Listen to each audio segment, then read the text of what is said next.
여러분들은 부회추월 차선을 타셨나요? 아니면 가난의 가속 차선을 타셨나요? 성공학을 말하는 게 아닙니다. 열심히 노력해도 부족할 시간에 100번 쓰는데 시간을 허비하지 않아도 됩니다.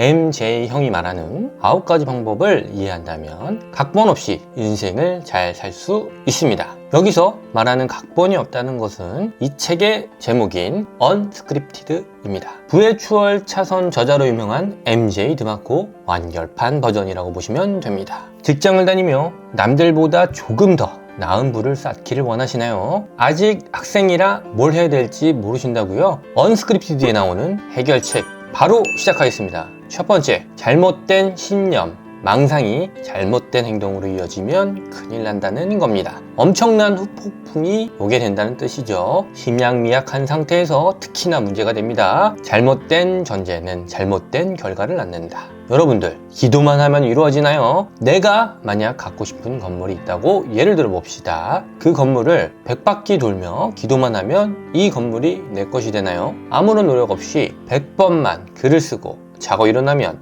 그 건물이 내게 되나요? 지나가던 초등학생한테 물어봐도 개소리라고 할 것입니다. 하지만 우리의 주변에 보면 심심치 않게 빠지는 걸 볼 수 있습니다. 본질이 뭔지 잘 보려 하지 않기 때문이죠. 목표를 잊지 않기 위해 기도를 하고 100번을 쓰는 건 좋을 수 있습니다. 하지만 목표만 세운다고 이루어지나요? 내가 수능 1등급 맞게 해주세요 라고 기도를 하고 100번을 쓴다고 수능 1등급이 이루어지나요? 그 목표에 맞는 노력이 이루어져야 됩니다. 공부를 열심히 해야 1등급에 가까워지는데 왜 주변 사람들은 이렇게 될까요? 바로 정답은 잘못된 신념, 망상이 주입됐기 때문입니다.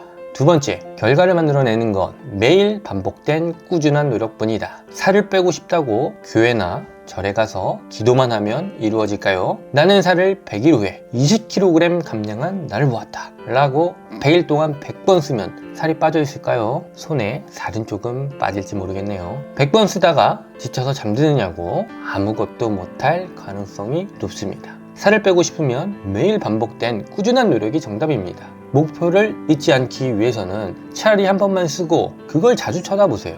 핵심은 꾸준한 노력, 즉 식단 조절과 나에게 맞는 운동을 찾아 꾸준히 하는 것입니다. 본질을 절대 잊지 마시기 바랍니다. 세 번째는 지능 칭찬과 노력 칭찬 중 무엇을 해야 될까요? 만약 여러분들이 지능을 칭찬하게 된다면 그 사람은 부담이나 모험이 되는 도전을 하지 않을 것입니다. 대신 과정을 칭찬해야 됩니다. 개선과 습관, 성장과 노력을 칭찬해야 됩니다. 예를 들어 자녀가 수학시험에서 100점을 맞았을 때 넌 참 머리가 좋구나 라고 지능 칭찬을 하게 되면 그 자녀는 부담, 모험적인 도전을 거리게 된다는 뜻입니다. 대신 얼마나 노력했길래 100점을 맞았니? 100점을 맞기 위해 너가 한 노력과 성장하는 모습에 이 엄마는 뿌듯하단다. 이렇게 칭찬해주면 어떨까요? 그렇다면 이 아이는 앞으로도 노력과 성장에 재미를 붙이게 될 것입니다. 네 번째, 나는 운을 믿는다.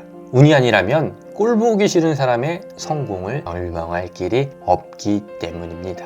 유명한 영화감독 장콕토가 한 말이죠. 재해석하면 뽀록으로 성공한 사람들이 나대는 걸 보기 싫다는 뜻입니다. 즉 인생에서 결국 운, 기회를 포착하는 건 꾸준히 노력하는 가운데 찾아옴을 알 수가 있습니다. 다섯 번째, 지금 당장의 오름이 맞다고 스스로 느끼는 것을 헛똑똑이들은 나중의 성공보다 중요하다고 생각합니다. 나는 당장 힘들어 죽겠는데 일반적으로 대중들이 선호하는 위치에 있다고 가정해 봅시다. 너 정도면 괜찮은 연봉이야. 이런 말을 자주 듣게 된다면 스스로 괜찮은 사람, 자리에 있다고 착각할 수 있다는 뜻입니다. 용어는 다른 얘기를 하고 있는데도 말이죠. 이걸 확증 편향이라고 합니다. 이런 경우 본인이 틀렸다고 생각하기까지는 많은 시간이 걸릴 수 있습니다. 아프기 전까지 오랜 시간 동안 착각하고 살 가능성이 높다는 뜻입니다. 또한 이러한 사람들은 그것이 옳음을 확증하기 위하여 열심히 증거를 찾게 됩니다. 자신을 부정당하지 않기 위해 쓸데없는 시간을 할애하는 것이죠. 현실은 행복하지 않고 스트레스에 몸이 망가지고 있는데도 말이죠. 빨리 빠져나와야 된다는 뜻입니다. 여섯 번째, 누군가 당신 때문에 상처받았다는 건 보통 당신이 외면하고 싶은 진실을 폭로했기 때문입니다. 때로는 진실을 알아도 말하지 않을 필요가 있습니다. 저 사람은 왜 저런 바보 같은 행동을 할까? 이런 생각이 들어 조언을 해주고 싶을 때가 있을 겁니다. 결론부터 말하자면 절대 하지 마시기 바랍니다. 그 사람에게는 엄청난 상처가 될 수 있습니다. 조언은 상대가 요청하지 않으면 절대 하지 않는 것입니다. 7번째, 관습을 거스르고 그 사람의 발길이 드문 길로 가려고 할 때 언제나 관습을 요구하고 당신의 등짝을 치는 사람이 많아집니다. 남들이 퇴근하고 유튜브 쇼츠를 보거나 쉬고 싶을 때 나를 위해 노력하는 걸 남에게 말하지 마십시오. 특히 제일 가까운 주변 사람이 최대의 적입니다. 절대 말하지 마세요. 결과물이 나오기 전까지는 말하지 않는 게 중요합니다. 8번째, 우상 중독입니다. 성공한 사람의 키 솔루션은 존재하지 않습니다. 대부분의 사람들은 성공한 사람의 환경과 상황을 무시한 채 단 하나의 해결책이 있는 것처럼 착각하고 살게 됩니다. 이러다 보니 주식에서 근본을 이해하기보다 그래서 사야 될 종목이 뭔지 알려달라고 하는 것들이 계속적으로 끊이지 않는 걸로 보입니다. 9번째, 당신이 창출하는 가치를 사랑해야 됩니다. 노력하는 과정은 어렵지만 그 과정을 통해 창출되는 가치를 당신은 사랑해야 됩니다.